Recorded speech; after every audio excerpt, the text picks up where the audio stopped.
The night of December 2nd to 3rd, 1984, descended upon Bhopal, cloaking it in its usual December calm. The city was drifting into sleep, unaware that this tranquility was only the prelude to agony. The daytime voices faded on the streets, the lights in the houses went out, and the city of a million surrendered itself to the serene darkness. At the Bhopal railway station, as every night, its own quiet drama unfolded. It was filled with sleeping people. The poor who couldn't afford a hotel stayed the night right on the cold concrete platforms, wrapped in thin cloth to shield themselves from the chill. They fell asleep hoping for a new morning, not knowing that none of them would wake up. A few kilometers away, behind the walls of the American company Union Carbide's factory, the silence was deceptive. Pesticide production had been halted for several days due to technical problems, but that didn't mean safety. On the contrary, inside the giant steel tanks lurked a silent threat. 42 tons of deadly methyl isocyanate, a liquefied gas ready to burst free at any moment, remained within. The plant, once a symbol of industrial progress, stood frozen in anticipation, having turned into a time bomb at the heart of a sleeping city. For most residents, it was an entirely ordinary night. Families slept in their beds, children dreamed, and nothing foreshadowed disaster. It was a normal night until 4 a.m., one survivor later recalled. It was at this pre-dawn hour that the fragile peace of Bhopal was destroyed forever. The silence was shattered by frantic knocking on doors, followed by screams that heralded the apocalypse. I remember someone pounding hard on our door. It was our neighbor. He was shouting, "Gas! The tank is leaking!" At that moment, the invisible cloud of poison had already begun its deadly journey through the streets, carrying silent death to those who just moments earlier had been peacefully asleep in the arms of the night. The story of the Bhopal tragedy did not begin on that fateful December night, but a decade earlier, when the seeds of future grief were sown in the pursuit of profit. In the 1970s, the American corporation Union Carbide obtained permission to build a pesticide factory in the very heart of India. For the densely populated city, this enterprise seemed like a promise of prosperity and jobs. But behind the facade of an industrial giant lurked a dangerous reality in which cost-cutting on safety had become the norm. Warning signs had sounded long before the catastrophe, but they were stubbornly ignored. According to available data, since 1981 there had been at least 5 different accidents at the plant. Each incident was a small crack in the system, a harbinger of impending collapse. However, management, blinded by financial performance, preferred not to see the obvious safety problems, dismissing warnings time and again as insignificant. This was not merely local negligence, it was a systemic policy, confirmed from within. A little-known but horrifying fact was revealed by Union Carbide's internal documents. Reports dated as early as 1982, 2 years before the tragedy, clearly showed that the company was aware of serious defects, particularly leaks in the settling tanks. The management had been informed of the risks but took no decisive action to eliminate them. The most chilling admission found in the company's papers was a phrase that essentially served as a death sentence for Union Carbide's corporate ethics. In its own report, the company acknowledged that the safety systems were not designed for a chemical reaction of this magnitude. This meant that they were consciously operating the facility knowing that in the event of a serious accident, the protective mechanisms would be useless. The tragedy of Bhopal was not an accident. It had been programmed by years of cynical neglect for human life in the pursuit of economic gain. It all began after midnight, in silence, when the city was most vulnerable. The catastrophe, born of years of disregard for safety, found its point of origin in a single tank. The technical detail that became a death sentence for thousands was simple and horrifying. Water had entered tank number 610. This accidental or negligent act triggered an irreversible chain reaction inside the steel container filled with deadly methyl isocyanate. The temperature and pressure inside the tank began to rise rapidly, turning it into a giant chemical bomb.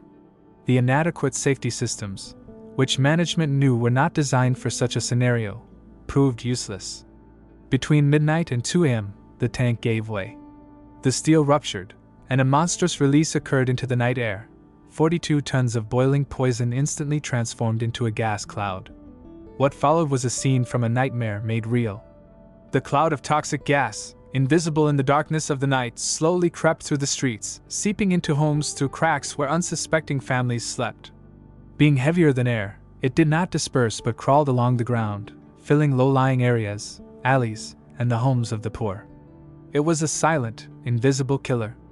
People awoke not to an explosion, but to an unbearable burning sensation. One witness later recalled this horror with piercing accuracy. The gas was so thick it felt as if someone was pouring acid straight into our eyes. In an instant, sleep turned into agony, and the quiet night became hell on earth. As the invisible cloud of poison crept through the streets, the instinct to survive drove people out of their homes. But there was no escape. Those who didn't wake in time died right in their beds from pulmonary edema within minutes. The city descended into absolute chaos. In the darkness and acrid fog, only the screams echoed. "Run! Run!" That desperate cry, born of panic, became a death sentence for many. Here lay the cruelest tragic irony of that night. The faster people ran, the faster they died. Running made their hearts beat faster, their breathing deeper, drawing more deadly poison into their lungs. They literally drowned in their own bodily fluids, choking in agony. The act of fleeing turned into accelerated suicide. One survivor later recalled the despair. "On the streets, we heard run, run. Run where? How?" No one knew where safety lay. The nature of the threat was incomprehensible to ordinary people. In panic, they tried to find a simple explanation for the unbearable burning in their eyes and lungs. Thus, the father of one survivor, maddened by pain, shouted curses, blaming those who burned red pepper, unable to believe that the air itself had become a weapon of mass destruction. The height of this all-encompassing horror came in the fate of a train passing through Bhopal that night. The gas enveloped the cars in which unsuspecting passengers slept. No one on that train survived. It became a silent monument to the fact that there was no escape from this death. When the sun rose over Bhopal on December 3rd, it brought no relief. Instead, the light of the new day revealed a scene like the apocalypse, surpassing the worst nightmares. The terror of the preceding hours gave way to the chilling realization of the catastrophe's scale. The streets were strewn with corpses. Eyewitnesses described the sight before them. In the homes that were supposed to be sanctuaries, death reigned. Mothers found their children dead in their cradles. The city that only yesterday had lived its ordinary life had turned into a vast mass grave. The counting of victims began immediately, but the exact numbers were lost in the chaos. Officially, it was announced that between 3,000 and 5,000 people had died within the first day, but independent estimates based on cremation and burial reports suggested far more horrifying numbers, up to 8,000 or 9,000. And that was only the beginning. For those who survived but inhaled the poison, their own hell began. Hospitals and makeshift aid centers were overwhelmed. Around 170,000 people in desperate condition flooded to medical facilities, causing the immediate collapse of the entire healthcare system. Aid was catastrophically insufficient, and what was available was often incompetent. As one medic testified, the situation in the epicenter of the tragedy was hopeless. In the most affected areas, almost 70% of doctors were unqualified. Death spared no one. Alongside people, animals perished, silent victims of the chemical attack. More than 2,000 buffaloes, goats, and other domestic animals died and were hastily buried in mass graves. But the most piercing symbol of that tragedy was not its scale, but a single photograph taken by Pablo Bartholomew. The image of a small girl's funeral, her face half covered with earth, spread across the world. The identity of that child was never established, and it was this anonymity that made her the face of all the innocent victims of Bhopal. Amid the indescribable grief and chaos that engulfed Bhopal, a man arrived in the city whom many considered the main culprit of the tragedy, Union Carbide chairman Warren Anderson. On December 7, 1984, just 4 days after the catastrophe, he flew to Bhopal and was immediately taken into custody right at the airport. For the survivors and the families of the victims, his arrest was a flicker of hope that justice would prevail. However, that hope lived only briefly. What followed became one of the most shameful episodes in the history of Indian justice. After only 6 hours, Warren Anderson was released on bail, the amount, $2,100, appearing as a cruel mockery of the thousands of lives lost. Immediately after his release, He was placed on a government aircraft and flown out of the city, ensuring his smooth escape from the country. Such a swift and mysterious release gave rise to numerous rumors and theories. The most persistent was a conspiracy theory actively promoted by the opposition. It claimed that Anderson had been protected by a secret high-level agreement between Indian Prime Minister Rajiv Gandhi and U.S. President Ronald Reagan. According to this version, the freedom of Union Carbide's chairman was exchanged for the pardon of Adil Shariar, Gandhi's childhood friend who had been convicted in the United States. The cynicism of the situation was perfectly captured by Anderson's parting words. As he left, he uttered a phrase that became a symbol of impunity. "I am free to go home. There is the law of the United States. India, goodbye, thank you." He kept his word. Warren Anderson died in 2014 at the age of 92 in his Florida home, never having stood trial. The bitter irony of fate and justice was summed up in the words of one survivor. "Union Carbide continues to live and waits for us to die." For residents of the areas surrounding the abandoned Union Carbide plant, the tragedy did not end when the toxic cloud dispersed. A new, quiet, and no less insidious chapter began, the second poisoning. This is the lesser-known story of how the poison left by the corporation continued to kill, seeping not from the air but from the ground, contaminating the only source of life for thousands of people, water. For a long time, it was just a terrifying suspicion, but in 1990 it received its first scientific confirmation. Tests conducted by the Citizens Environmental Laboratory in Boston irrefutably proved that groundwater in the vicinity of the plant was heavily contaminated with toxic waste that had been dumped on the site for decades. Over the years, the picture only grew darker. A 1999 report by the international organization Greenpeace revealed horrifying details. 12 different carcinogenic compounds were found in the water, their concentrations far exceeding the safety standards set by the U.S. Environmental Protection Agency.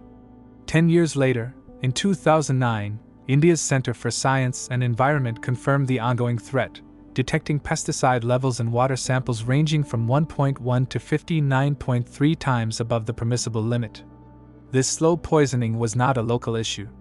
The contamination spread up to 3.5 kilometers from the factory, directly affecting the lives and health of about 30,000 people. They continued to use wells and pumps, unaware that each sip of water carried invisible disease.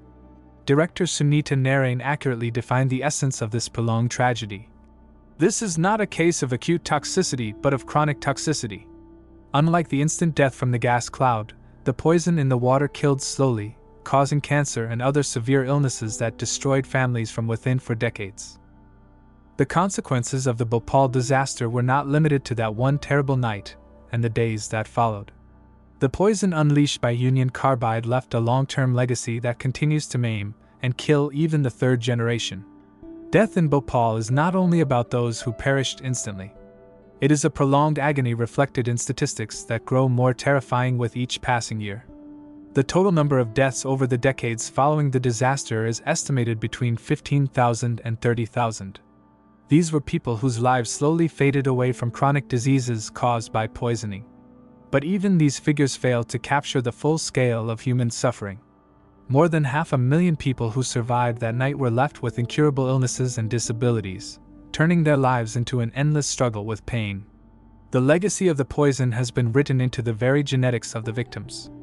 An entire generation of children has been born in Bhopal with severe congenital defects. Doctors and activists record a horrifying list of diagnoses: cerebral palsy, muscular dystrophy, attention deficit disorder, Down syndrome, blindness, and severe growth retardation. These children bear the mark of corporate greed even before birth. This tragedy destroys families not only physically but also socially. "My niece was abandoned by her father because no one wants a sick child," shared one survivor, revealing yet another facet of the catastrophe, where sick children become a stigma. For many who lived through that night, life turned into a slow fading filled with the suffering of loved ones. These feelings were expressed with piercing bitterness by a survivor named Nazreen. "The lucky ones were those who died inhaling the gas. At least they didn't have to suffer all their lives." This phrase stands as a verdict not only for Union Carbide but for the entire world that allowed this pain to endure for decades.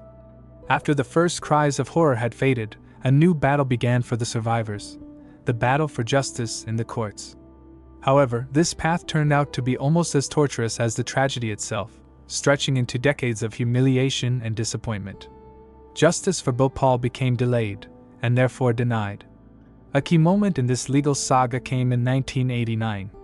Under the pressure of lawsuits, Union Carbide agreed to pay $470 million as final compensation.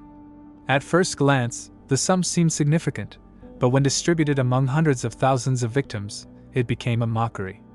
On average, the compensation amounted to about $500 per family, a pittance for lost lives, ruined health, and futures filled with pain. This injustice was aptly described by lawyer Sanjay Parikh, who represented the victims.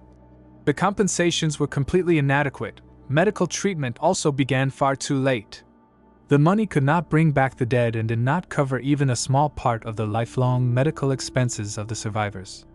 If financial compensation was a mockery, criminal justice turned into a farce. Years passed, but none of the senior officials were ever held accountable. Only in 2010, 26 years after the catastrophe, was the single verdict delivered. 8 low-level Indian officials received 2 years in prison each. That was all the justice system had to say in response to tens of thousands of deaths. The struggle for truth was also systematically suppressed. Crucial research on the long-term health effects of the disaster, conducted by the reputable Tata Institute of Social Sciences, was seized by police and never returned. The destruction of evidence became yet another nail in the coffin of Bhopal's justice, leaving the victims alone with their grief and a deep sense of injustice.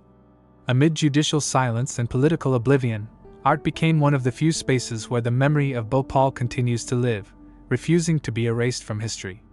However, the reflection of the tragedy in popular culture has been strikingly scarce, a testament in itself to how the world sought to forget this inconvenient catastrophe.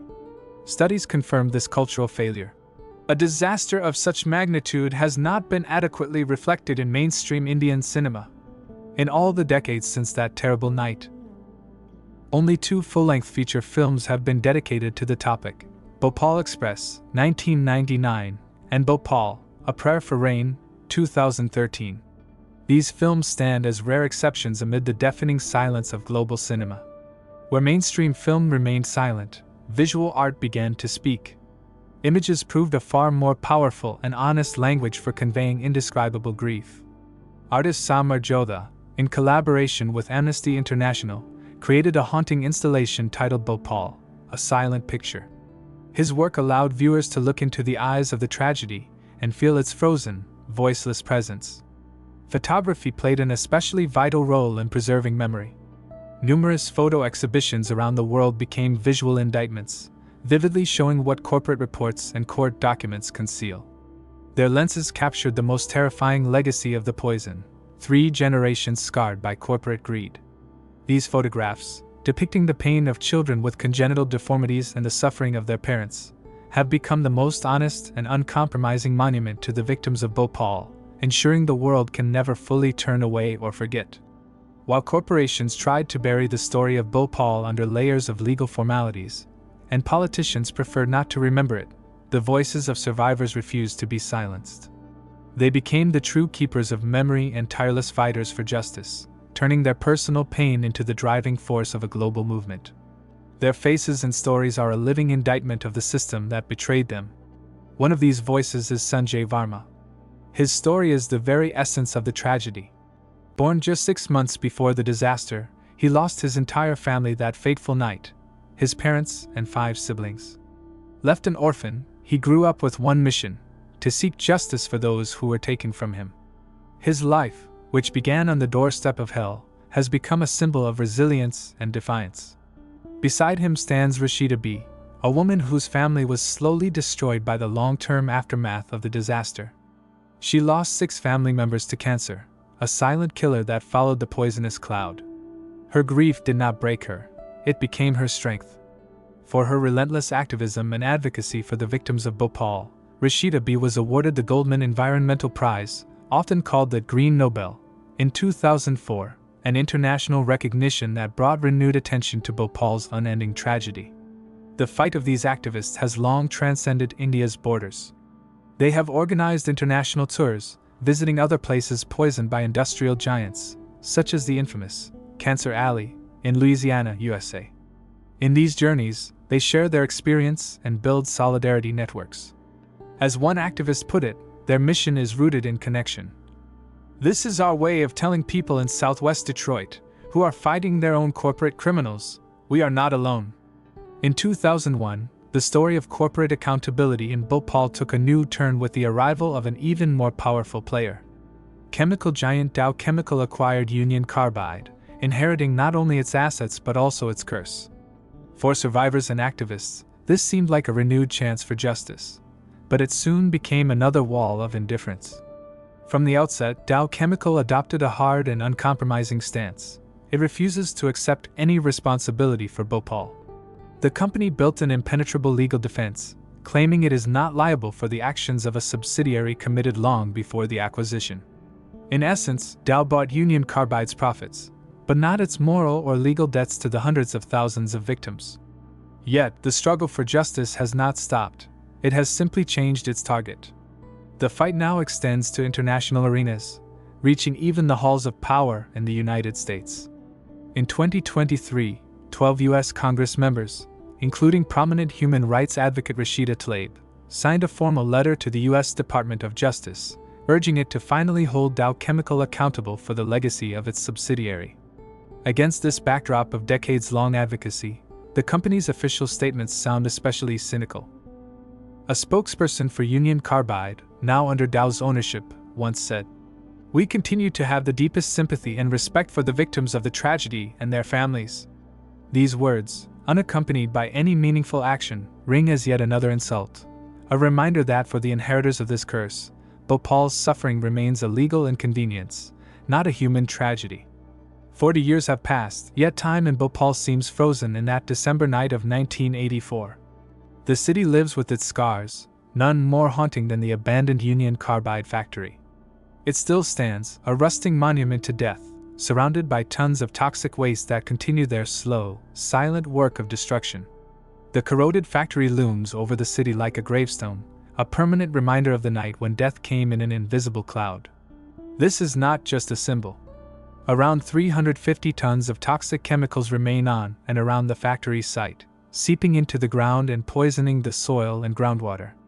The catastrophe never truly ended, it merely changed form, transforming from an instant killer into a slow executioner.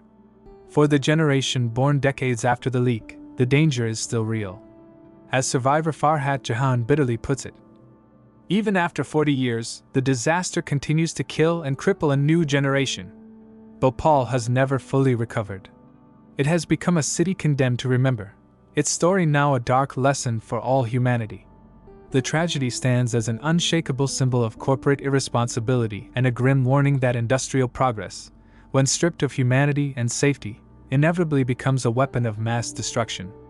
And as long as the rusting skeleton of the Union Carbide plant towers over the city, that lesson will not be forgotten.